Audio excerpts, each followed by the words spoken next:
Существенный рост штрафов за клевету планируют увеличить в Казахстане. Это предусматривает проект закона о внесении дополнений в Кодекс об административных правонарушениях Республики Казахстан по вопросам ответственности за клевету. Так, поправки дают понятие клеветы. Это распространение заведомо ложных сведений, порочащих честь и достоинство другого лица или подрывающих его репутацию. Это деяние влечет штраф на физическое лицо в размере 424 160 тенге или арест на срок 15 суток. На должностное лицо штраф в размере 1 408 550 тенге либо арест на срок 20 суток.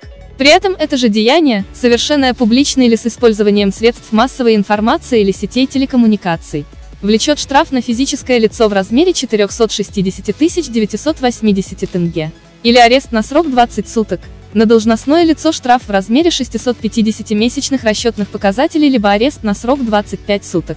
Также проект закона предусматривает, что деяния, предусмотренные частями 1 или 2 настоящей статьи, соединенные с обвинением лица в совершении коррупционного, тяжкого или особо тяжкого преступления, повлекшее тяжкие последствия, влечет штраф на физическое лицо в размере 433 тысяч тенге или арест на срок 25 суток.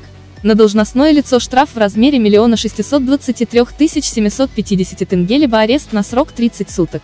Как отмечается в концепции к документу, поправки подготовлены в рамках декриминализации и статьи отмены уголовного наказания. Анализ норм показал, что административное законодательство позволяет в полной мере пресекать правонарушения, связанные с клеветой, собирать доказательства путем опроса свидетелей, потерпевших, выемки документов, досмотра назначения экспертиз, говорится в проекте. Предлагается правом составления протоколов наделить должностных лиц органов внутренних дел, а полномочием по рассмотрению дел судей специализированных районных и приравненных к ним административных судов.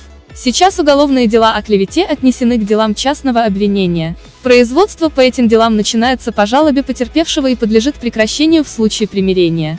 Прокурор может начать производство по этим делам и при отсутствии жалобы, если деяние затрагивает интересы лица, находящегося в беспомощном или зависимом состоянии, либо по другим причинам неспособного самостоятельно воспользоваться принадлежащими ему правами. Документ находится на публичном обсуждении до 16 марта 2020 года.